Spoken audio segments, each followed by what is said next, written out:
Pues, o sea, ahora te podría decir que siempre he querido emprender, pero en realidad no. O sea, yo cuando estaba en el instituto, o sea, lo que más me gustaba era el arte, por ejemplo. Lo que pasa es que tuve la suerte de que mi madre era administrativa en la Facultad de Empresariales de Córdoba, en una facultad privada, y me dijo, mira, niño, en vez de estudiar arte, que no vas a ganar un duro en la vida, dice, vente aquí que igual se te pega algo. Y ahí ya entras en el mundo de los negocios, o sea, tus amistades, los padres eran empresarios muchos y al final, pues bueno, se despierta ese gusanillo, que luego empezó a trabajar en empresas. Bueno, mi primer trabajo fue en auditoría, en Deloitte, o sea, y ahí fue donde se forjó quizá esa formación en gestión, ¿no? Que luego nos ha ayudado mucho. Has dicho que invertisteis 3.000 euros, hicisteis 30 americanas. ¿Qué facturación obtuvisteis con esto y cómo fuisteis reinvirtiendo estos beneficios para poder salir de casa de tu abuela? O sea, hay mucha gente que dice, no, joder, qué valientes fuisteis, cómo arriesgasteis. Realmente siempre ha sido un riesgo medido, ¿no? O sea, nosotros empezamos en el piso de mi abuela compaginándolo con trabajos por cuenta ajena, con lo cual todo lo que se facturaba se reinvertía. Entonces las 30 se convertían en 100 americanas, las 100 en 200 y así poco a poco luego metimos camisa. Entonces era todo reinversión en ese proyecto hobby que bueno, que realmente yo creo que nosotros éramos los que menos nos creíamos que podía funcionar y que fueron los propios clientes los que llegaban allí al piso y decían, joder, tío, ¿por qué no montáis esto a pie de calle? Y lo que pasa es que ahí surgen las dudas, ¿no? Tú tienes un buen trabajo, una carrera profesional que te llevaba ya 7, 8 años trabajando y yo decía, joder, es que ahora dejar todo esto en una situación ya familiar, casado, con una niña pequeña y tal, decía, joder, estaba vértigo, ¿eh? ¿Recuerdas quién era el sastre ahí? O sea, ¿quién era? Si subía la gente, se hacían las camisas o lo que sea, claro, ¿quién era el que medía?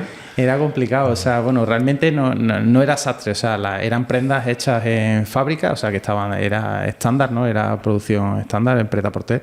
Y realmente en ese momento era Rafael el que atendía. Él tenía un trabajo pues que le requería menos tiempo y él era el que llevaba más peso del negocio en el principio, ¿no? O sea, sí que es verdad que él nunca estaba, o sea, porque al final entre visitas a fábricas y tal, lo que teníamos era tarjeta de visita, decíamos, un showroom súper privado, con cita previa y tal, y claro, y llamaba y allí nunca había nadie, o sea, era un poco circo. Pero eso está muy guapo, pero esto, lo que os pasaba de que empezabais a hacer con gente, que llegaban pequeños clientes por primera vez, os compraban y demás. ¿Cómo consigues o te das cuenta de, oye, voy a meter tiempo aquí porque ahí estabais con vuestro trabajo part-time, ¿no?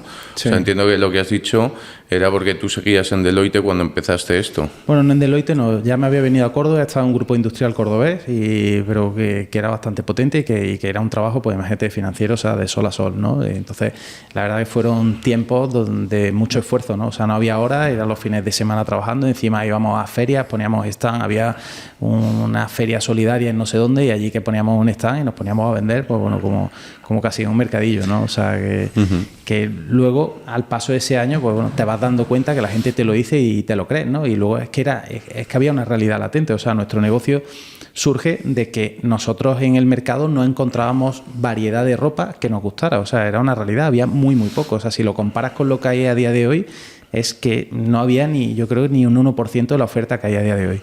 ¿Cómo fue tu primer cliente? ¿Lo recuerdas? ¿Quién fue? Hostia, pues el primer cliente en concreto no te lo sabría decir, pero seguro que algún amigo o algo, ¿no? familiar o... La abuela. La abuela, seguro. La bata de la abuela. O algún compañero de trabajo. Es verdad que tirábamos, o sea, es verdad que el estudio de empresariales y tal, íbamos enfocados, era un vestir muy formal, que iba enfocado al profesional, entonces, pues quieras que no, en Córdoba al final... Pues Rafael y yo nos habíamos movido mucho, habíamos salido alguna que otra noche por ahí, entonces conocíamos gente, ¿no? O sea, y ese público primero pues fueron familiares y amigos. Hay mucha gente indecisa, ¿no? Que nosotros siempre hablamos del primer paso, o sea, del 0 a 1 que repetimos en muchos podcasts, que para nosotros es el paso más difícil, ¿no? O sea, cuando decides, venga, lo voy a hacer, empiezas a dar tus primeros pinitos como, oye, compro tantas camisas y ahora las tengo que vender. Entonces, ¿por qué disteis este paso? O sea, ¿qué es lo que te hace de repente decir, tío, me voy a intentar salir del trabajo, os sentíais incómodos? O sea, a ti, si no eras un emprendedor porque querías hacer arte, ni eras una persona especialmente talentosa dentro del mundo de los negocios, aunque ahora sí que lo has demostrado, ¿qué te hizo salir de un poco la carrera de la rata, que lo llamamos a veces, ¿no? Yo creo que al final o sea, hay una cosa clave en esta vida, ¿no? Y yo creo que el partido, o sea, la gente saca su mejor yo, ¿no? Cuando se dedica a algo que le gusta. a mí, yo terminé en Deloitte por accidente, o sea, estudié empresariales un poco por accidente, terminé en Deloitte, pues hice entrevistas y me cogieron y no puedo decir que no, pero realmente a mí no me apasionan los números. O sea, yo es verdad que he estado haciendo los numeritos de Silbon hasta hace relativamente poco tiempo, pero es que nunca me han gustado. Sin embargo, a mí la ropa sí que me gustaba. La ropa me gustaba el marketing y me gustaba la gestión. Yo sufría, o sea, yo estaba de auditor externo y de auditor interno, pero a mí realmente yo veía cosas y decía, joder, a mí me gustaría aquí poder tomar decisiones, ¿no? O sea, decir, oye, esto se hace bien, esto no se hace bien, vamos a cortarlo, vamos a analizarlo, y esa es la parte que me apasionaba. Y con Silbon tenía ya casi 30 años y era como la oportunidad de decir, joder, Pablo, si no te la juegas ahora, ¿cuándo te la vas a jugar? O sea, era como decir, era o todo o nada, y era, es verdad que era pisar el acelerador de tu vida y decir, joder, tu vida va a empezar a correr, ¿no? Pero la verdad que ha merecido la pena. Sí, echarle un par de huevos, que es lo que has dicho tú antes, ¿no? O sea, fue la crisis de los 30 la que te llevó a crear el imperio que a día de hoy diriges.